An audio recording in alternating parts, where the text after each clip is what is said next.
Hi, welcome to Eye Openers. I'm your host, Brittany Drozd, and each week I bring you insightful conversations with entrepreneurs that will help you make more money, become a strong leader, and build a business culture that you're proud of. Grab your coffee and let's dive in. Thanks for joining us this morning and welcome to Eye Openers. Thanks for coming on today, Eric, and being willing to share about your personal experiences, breakthroughs, and eye openers with us. Absolutely. My pleasure. Thanks for having me. So I always start off with, what are you drinking? Oh, you don't even want to know. You'll be disappointed. My caffeine and sugar for the day, but it's soda. I'm a soda fiend. You know what? You're not the first one.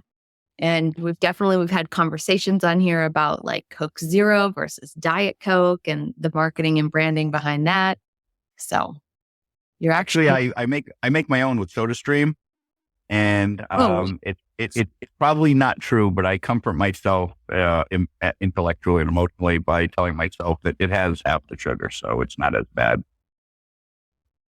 I'm not a soda person, but people say that definitely gives them that jolt and creates that eye-opening effect. So if you're not into coffee, maybe you're into soda. Hey, to each their own, right? So let's give you a proper introduction here, because I just dove right into the eye-opening drinks here. So tell us like the three main bullet points about who you are. Three main bullet points. Okay. So, who I am. Well, in my life, I've always been very balanced, left brain, right brain. So I'm the guy who went to the tech engineering school. I went to Rensselaer Polytech. I was a comp sci guy, software engineer for many years, but also the guy who took all the liberal arts courses. I'm into photography and play guitar, so I'm kind of a well-rounded, balanced kind of guy. But I started as a software engineer. And then from there, it kind of transitioned into a marketing agency, but with a strong technical background. And then from there into Green Goddess Supply, which is, seems like a big jump, but yeah, here we are. Yeah. So tell us real quick, what is Green Goddess Supply? So we are from seed to consumption, we are a manufacturer of high quality smoke shop accessories. So we started off with grinders, rolling trays, pipes, all the kind of SKUs you would see in a smoke shop. Mm-hmm. And then the crown jewel in our product line is the Armor. It's a home grow system.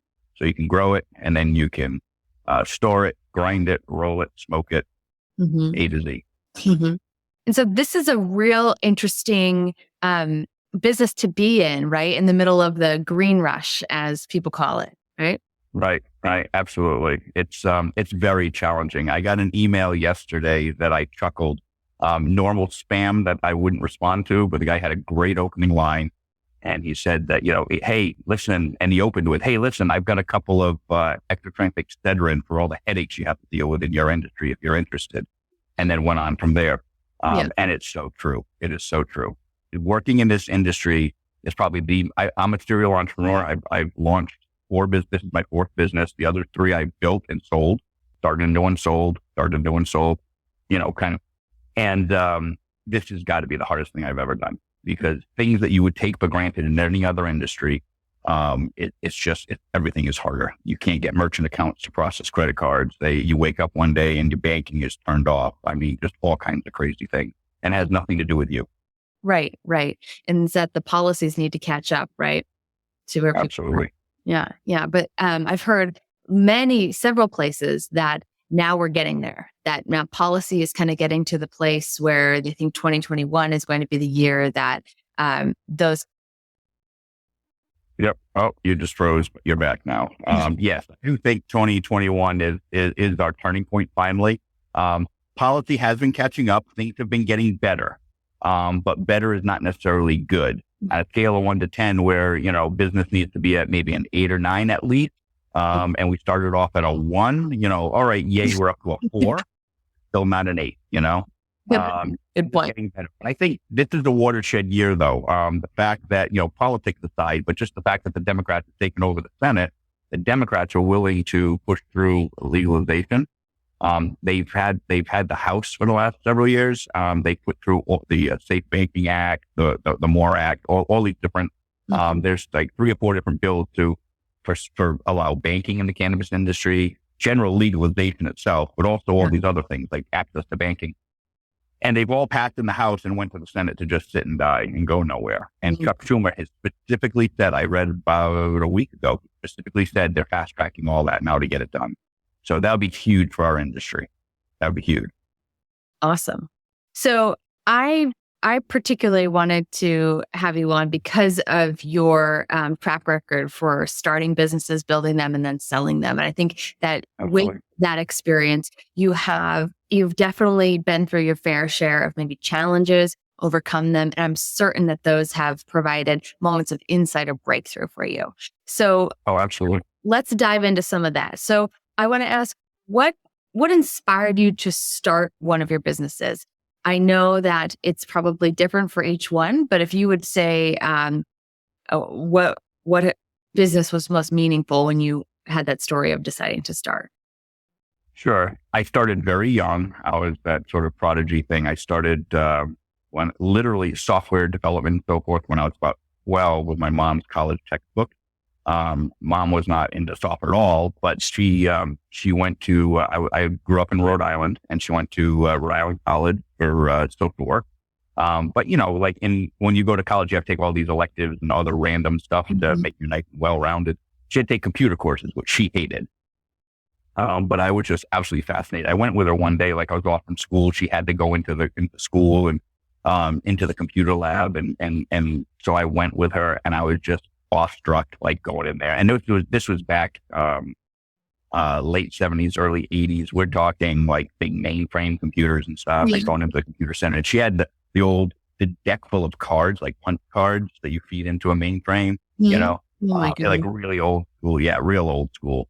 But I remember I was just fascinated by the whole thing. And then an uncle came down from upstate New York, and he was a tinkerer. He was always tinkering with something.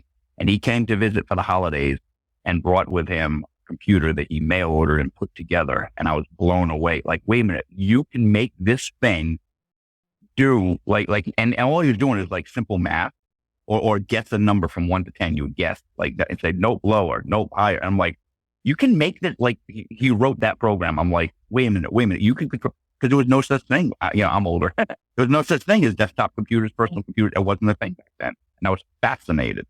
And so I got into computer programming. Right. And my business inspiration at the time was actually watching what Bill Gates was doing, that just from a startup, and he built a computer and computer empire, software empire. And I was like, yeah, I want to do that. I want to build a business, a computer software business, and go to town.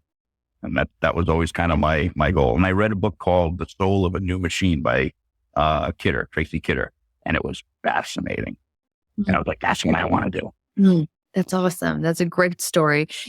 One thing I feel kids are great at is pursuing what they're passionate about or what interests them. And I find that that's something that kind of dies off somewhere in adulthood. Not for everyone, but we kind of get in our routines and we don't look at things with that level of curiosity anymore, or feel like we can pursue things. And it's so important to just kind of keep those interests alive and keep feeding them for ourselves. And you never know what right. you know, right? And my parents, my dad was a boomer. My parents, that generation, believed in hard work. They believed in a meritocracy. You can earn your way, the American dream. Anybody can achieve if you work hard and blah, blah, blah. So it was very fresh with the boomer generation, and that was instilled in me. So from a young age, I believe, if I put my mind to it, I can do anything. So what do I want to do? And I believed that. And so, when I was inspired by Bill Gates and I've, had read all the stories and stuff, how they were, near bankruptcy, sleeping at the office when they were down in Albuquerque, New Mexico, before they moved to Seattle and exploded. But when they were on the verge of bankruptcy, they couldn't afford rent. They were living in the office and they were teetering on the edge, and then how they overcame and just survived and persevered. And I believe, good hard work can get you through anything. As an adult, I'm a lot more jaded now, and I realize it's not that simple. But back then I didn't know, and I was like, yeah, good hard work, and you can persevere. I'm like, and that's what I want to do. Awesome. Our friend David Foster is joining us, another great leader, and says a hardcover book motivates technology. That's awesome. A Tracy Kidder fan. So then let's talk a little bit about some of the history of that, right? You're talking about the story of Bill Gates being super inspiring, but I'm curious, what's the most valuable thing you've learned from a mentor or a previous boss? I know you've worked for yourself for a long time now, but. Sure, absolutely. And I had a couple mentors, two in particular. And what's interesting is one of them now is my business partner 30 years later. But back in the day, one of the things I learned is in business, and I speak in a lot of metaphors, and he does too. So it kind of, telling stories and speaking in metaphors. So it clicked for me. But he used to talk about, and I've adopted it. Like I heard it, I totally understood it, I internalized it, and I must have said it 1,000 times now in my business career. That baseball metaphors, singles and doubles win the day. Okay. And the point was, if you look back in, I forget when it was, but maybe mid 80s or so, maybe 1990. But yeah, it was more like 90s. Mark McGwire, everybody knows, home run leader, right? He broke Babe Ruth's home run record. He was just killing it, smashing home runs like crazy, right? And he was on the cover of Sports Illustrated. He was on the cover of, Times Magazine, Man of the Year, and all the stuff, right? And now I ask people, what team he played for? Some people get it, some people don't. The A's. No, he played for the St. Louis Cardinals. Okay. And that year, and that year, do you know how what happened with the St. Louis Cardinals that year? Do you know how far they went? Yeah, they didn't even make it to the playoffs. They were last place in their division. Didn't even make it to the playoffs. He's on the front page of the magazine. They got the home run star. You know why? If you dig a little deeper, he did crush the home run record. But if he didn't hit a home run, he struck out. He was constantly going for the long ball. And he was also the strikeout leader, I don't know technically, but pretty much, he'd get 4 at-bats in the game, he'd crush a home run and 3 strikeouts. There was nothing in between. And it was an individual game. And his Cardinals were in last place and didn't even go anywhere, okay? Because it's not a team player. Now, you contrast that with a guy like Wade Boggs. He didn't win any home run awards or anything, but his batting average, he just constantly crushing singles and doubles. Singles and doubles win the game, okay? And so as a business metaphor, hitting those singles and doubles all day long and consistently selling, making progress and just continuing to leveling up. And then every now and then you go, a Wade Boggs, I'm not saying you never hit a home run. Every now and then you get that nice softball pitch right over the center and you crush it. So every now and then you go for that triple or your home run. So but how does that doubles win the day? Translate to what you focus on right now? Can you give us an example of how you translate that in your business? Sure. So what that means to me is making things happen, getting things done for real, concrete, real progress on a daily basis. Selling, getting out there, meeting customers, building your base, it's from like sales perspective and from a marketing perspective, getting out there and spreading your wings, not necessarily constantly going for that, for the big, massive deals. You got to feather some of that in there too. So for example, like in my business, we're pitching to a couple of big box retailers, but I'm not spending all my time and energy focusing on those big, massive deals where it's winner take all or nothing. Okay. If you crush it, great. But also if you don't have the wherewithal, it can crush you. If you can get that PO, like from like Walmart has put so many people out of business. Even the Levi's has been around 180 years or something, back to the original gold rush, in California gold rush in the 1800s. And they almost went out of business because sales were down a little bit. They got a big deal with Walmart, and Walmart, as they often do, what happens, they start blinding you on price. They want it cheap. And the volumes become so high that what happens is that first they pull you in, they start selling, and you're like, wow, look at all the merchandise we can move. And then as you're kind of hooked on that and it's flowing, then they turn around and start squeezing you on price and get your margins down. And then with the promise of growth, and then eventually with them, it became 60% of their revenue base. But they also, to get margins down, had to come up with, special versions. So they dumbed down their brand, made cheaper versions so they started eroding their brand. And then one day Walmart says, hey, you know what? It's been real, but we've got to deal with Wrangler now because we can get them 5 cents a unit cheaper. So we're all set, bank. And 60% of their revenue disappeared like that. And they almost went out of business.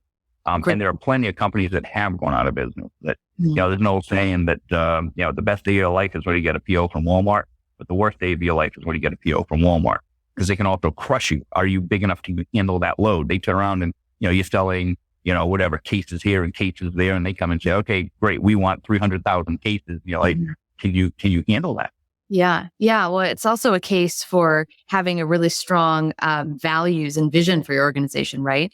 Like they've worked so hard to build that brand to get to the point where Walmart recognized them and wanted to work with them. But yet when they compromised on a very core part of their business, right, they gave it away and they were no longer the Levi's that they used to be. And right. The very reason they're successful and popular because of the quality. Like jeans back then, instead of just stitches, and they would all it was for miners, so they were really rough on their clothing. So they came out with it. It was from covered wagons, right? They took that canvas material and made pants out of them. And they used the rivets and stuff, rivet them to reinforce them. Well, then you get into a place where now we need to get costs down, and now you start coming out with things like, all right, well, we won't do the rivets and we'll just do stitching and then and then now your jeans like everybody else. What was special about you is not special anymore. And you've dumbed down the product and you basically sold out, and people see that and they go, oh, and the problems it translates to the brand. They still have their mall stores. They still have, they're still selling at Old Navy or wherever, what, and maybe not, but, but whatever, and Macy's or whatever. Yeah. And now all of a sudden people start to say, oh no, that's that cheap brand that, they're not like they used to, even though what they tried to do was product line. They tried to say, no, this is our, I forget what they called it, but like the silver signature line or Walmart, different than people say, oh no, Levi's. Yeah. They're so cheap now. They're not like they used to be. And they pulled out of that and then they focused on their stores, and fortunately they survived. But it was a harrowing experience. Well, that's a really great example. Thank you so much for translating that, singles and doubles win the game there. So what were some early mistakes that you made as a leader or manager that now you know much better? Many. Yeah, I've learned the hard way, hands-on. I started very young. And I'm voracious reader, read lots and lots of business books. I love Harvey McKay's books. Give us one or two of your favorites recently. Well, I don't know about recently, but classics, like absolutely love Harvey McKay. Swim with the Sharks, Without Being Eaten Alive, was a good one. It was a real hands-on, practical, rubber meets road type of, book. Was a guy, Mark McCormick, I believe was his name, wrote, What They Don't Teach You at Harvard MBA. So some books like that, and of course I've read Good to Great, and I've read, you name all the Man Bad books and, just about everything. Execution, a whole book, just about execution. I love branding books. There was one that's called Your Marketing Sucks. It was a great book. That was a really good book. So a lot of voracious reading. But as far as mistakes, what comes to mind, just top of mind, I've made a million, and you learn from them. There's the old saying, and I'm gonna butcher it, but something about, success comes from experience, and experience is made from screwing up. You get experience from screwing up. So that's talked about enough. This is exactly why I'm bringing this up, and it's why I asked this question. And it's kind of the very point of this show is that so many leaders, and you've probably had this experience too, that they think that their problem is unique or just to them. And there's like some shame in sharing it, or there's some fear in sharing it, like, oh, I'm not actually qualified to run this business. I'm an imposter, like people are going to find out. I don't want my team to know. Right. And so a lot of leaders are separating in silence, and we have this show so that we can have people on like you who have started 4 businesses, sold them, and can say out loud, I've made a million mistakes. And that success comes from experience, and experience is built on those failings, on trying something and having it not work out. But that's ultimately how you got to a place of success. So I just want to reiterate that for everyone watching and just thank you for being willing to dive in and be vulnerable in that way. And so now that everyone remembers why we're here, you're about to share with us your mistakes. So one thing is probably my biggest mistake, and it's probably my biggest area of weakness personally, has been in personnel management, hiring and firing. The old, you can't fire fast enough and all that kind of stuff. And I'm a bleeding heart. And I've learned over the years and gotten, I just say screwed over. I don't know if I can say that on, but, so, for example, there was one egregious example. I had, when I was very young, I had some people, take advantage. There was one fellow, I absolutely never forget the story. One fellow would just it was a software engineer, a developer, and he wasn't getting anything done. And it was like no productivity, He was a relatively newer hire, only been with me a few months. Just getting nothing done. I couldn't figure it out. I didn't know what the heck was going on. Like, how come nothing's getting, why is it what nothing getting done? And one day I go over and his door was closed. I just walked in instead of knocking. I just walked in and found he was in his office, the door closed, and he was doing consulting on side projects. Like, no wonder nothing was getting done. He was double dipping. He was taking a salary from me while he was sitting there on my time, while I'm paying him and doing side consulting projects and working on something completely different. And right then he had this whole you came to my office and had this whole breakdown, like, please. And I'm like, you're done. You're out, see ya, and he ended his breakdown and he started crying, literally crying a grown man crying in my office and said, I'm so sorry. I've got a wife and I've got kids to feed. It's been really hard. Give me this whole sob story. It's been really hard making ends meet. My wife got pregnant again. We were a 2-income family because I've already got 17 kids, whatever it was. I've got 3 kids, whatever. And it's trying to make ends meet and all this stuff. And now she got pregnant again, so she's not working and the money's tight. I'm just doing what I can to survive. I promise it'll never happen again. Please don't fire me. Please don't fire me. I'll be better. I'll be better. I'll be better. And this whole sob story. And I said, and I was a bleeding heart. And this is the first time I had ever done this. And I've never done it since, obviously. But I had fired him on the spot. You're done. Out, pack your kit. You're gone. All right. And instead I went, okay, we'll put you on probation. I'll give you a second chance. I gave a second chance. And 2 weeks later, he came in and gave me his notice. He already had a job lined up. And that whole sob story was just because he just didn't want to lose a paycheck for 2 weeks. He had already had a job lined up a month before, but the start date wasn't until the first of the next month. Wow. I was floored. And this is where I learned, I got a little bit jaded. I'm like, wow, people suck. They lie. I take people at their word. I don't anymore. I used to be naive. I used to take people at their word and I used to trust. And I was like, wow, really? So I've become a lot more jaded. And I've become kind of, blunt. Like, no, it is what it is. Sorry. I found in my history, and in different ways, that was a very in your face example. But I've had other examples where, like, I had someone who left and then realized the grass is always greener, right? And they wanted to come back and I brought them back. I've learned that no, once you rip off the Band-Aid, it's off, gone, done. There's no second chance. Yeah. Because it's not, it doesn't work. It does not work. So I don't bring people back a second time and I don't, you can't give second chances. You make a decision, you just got to move forward. Mm-hmm. Yeah. Well, I love soft skills and personnel stuff. So I feel like the more cringeworthy the conversation, the more I love it. So that stuff all day. But I want the audience to get a chance to hear about some pivotal insights or breakthroughs that change the way you lead or think about business and life. Okay. So a pivotal breakthrough. There's so many. Where do you start? Just the first thing that comes to mind. I'm not saying it's the best example, but the first thing that comes to mind is,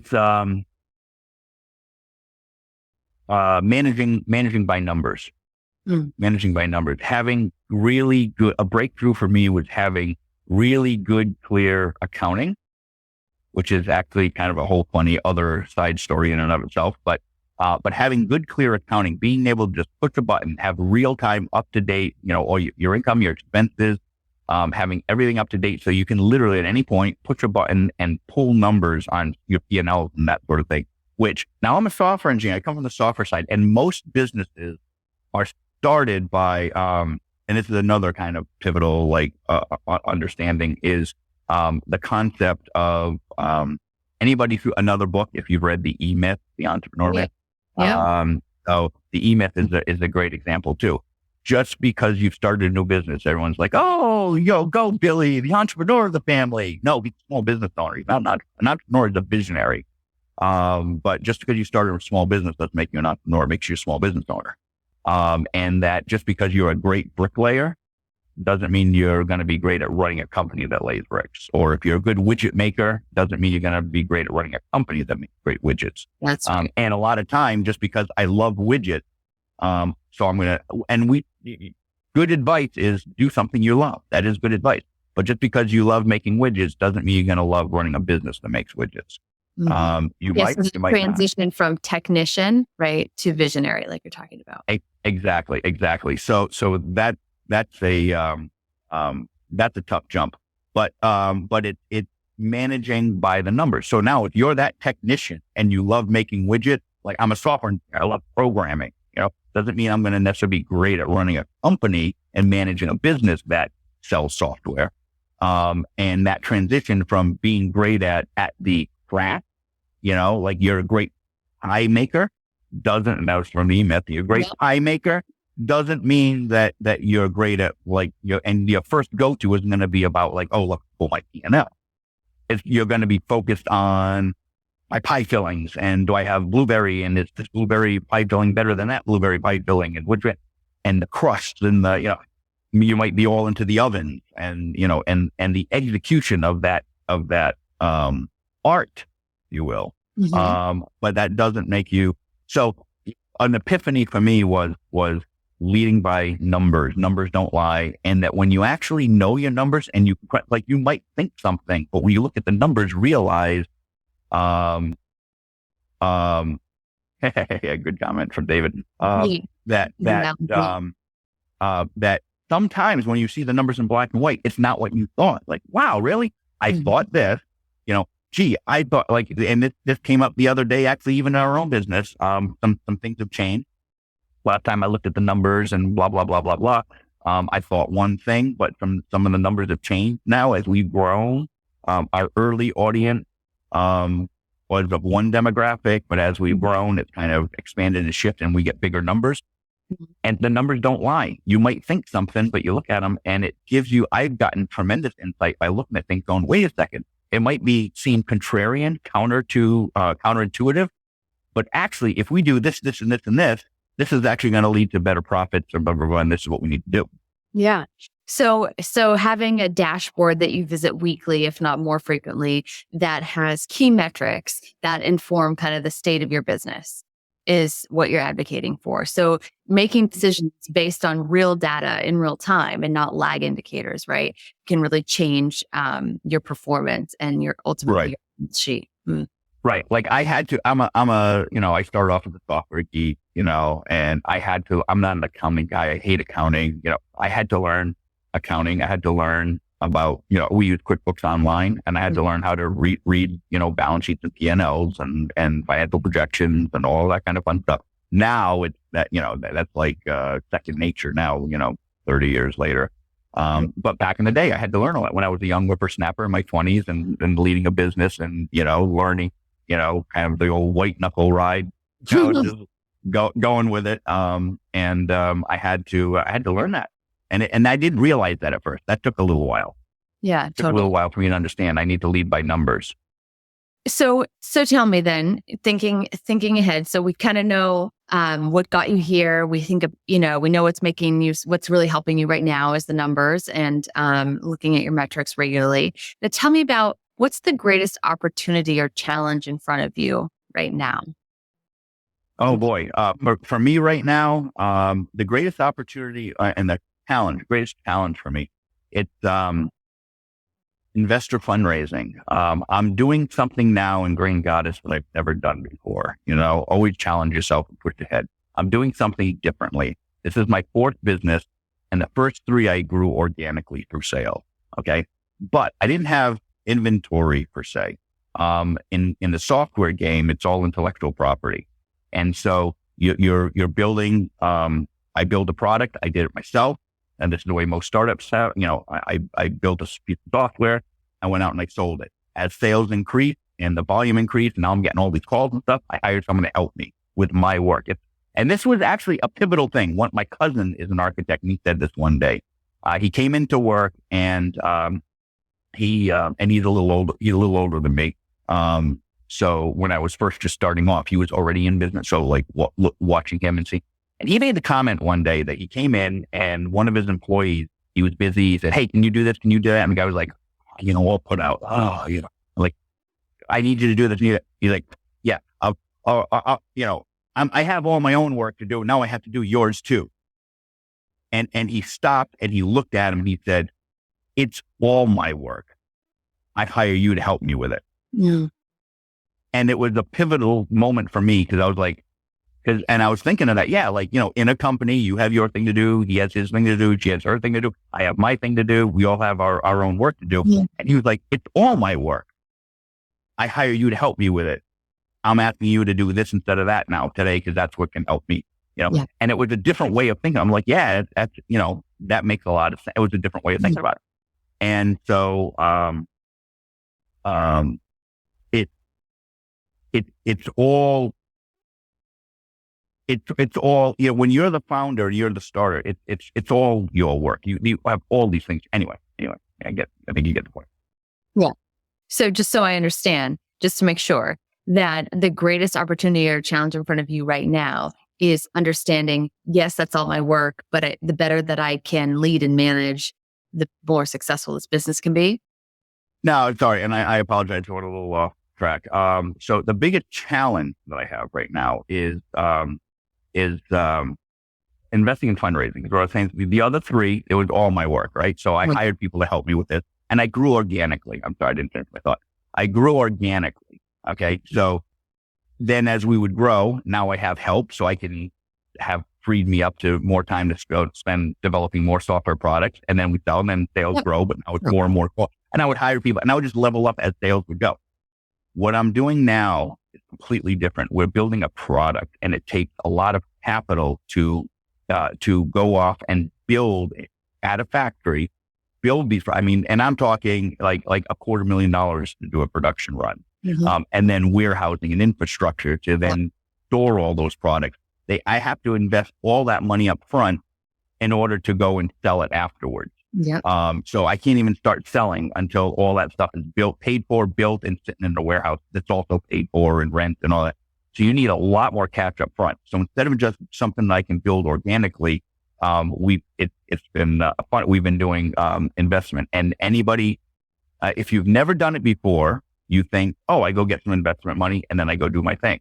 The reality is you never stop fundraising. Like when you're in this kind of a mode, like you get the money, you put it in, and then now, you get some small angel. Maybe it's like a couple $100,000 gets you to the first level. Then it's $1 million investment gets you to the next level. Then a few years later, it's a $5 million investment gets you to the next level. Then and you're just leveling up. And it's a very different way of running a business. But when you find, like, we're trying to run a business now, we're trying to build like a $100 to $200 million a year type business. It's very different than a small entrepreneurial thing. Mm-hmm. And it's a very different approach. And that's been a challenge to me. Awesome. It sounds like a change in the typical way you think about business, change in your mindset about how you're approaching things. Very interesting, very exciting. Cool. Yeah, it's very different. It's very different. Now, the one mistake, if you want to call it a mistake, the one or unfortunate situation is that I've taken on tackling this new challenge in this new market where everything is so much harder to begin with. So I'm facing a double challenge I've been working through. Yeah. And we're making progress, and it's growing, and it's all going in the right direction, but it hasn't been. Yeah. And it sounds like you're the guy to do it. So I would not have done this 30 years ago.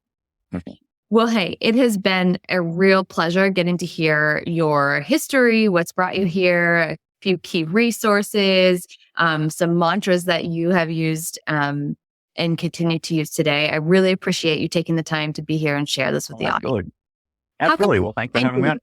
How can people find you if they're interested in your products or just learning more about you or reaching out or maybe investing? Sure, absolutely. Yeah, there you go. Our company website, Green Goddess Supply, www.greengoddesssupply.com, all spelled out. And that has a whole line of smoking accessories and so forth. And then I'm personally Eric, ERIC, at greengoddesssupply.com is my email. So certainly anybody who wants to get involved with the Armoire or personal home grow system or anything else, give me a call or, send me an email. Awesome. All right. Well, you stay on with me for a minute, but I'm going to say goodbye to everybody who has joined us. I really appreciate the comments. They're going to keep coming after this live segment. If you have a question for myself, need to get in touch with Eric, just reach out. And until next time, guys, see you soon. Thanks for joining us this week on Eye Openers. Make sure to visit BrittanyDrose.com/podcast for this week's show notes. And if you found value in today's episode, I would so appreciate you giving us a rating on Apple Podcasts or share it with a friend. Also, don't forget to subscribe on Apple Podcasts, Spotify, Stitcher, or wherever you get your podcasts. This all helps to support the show.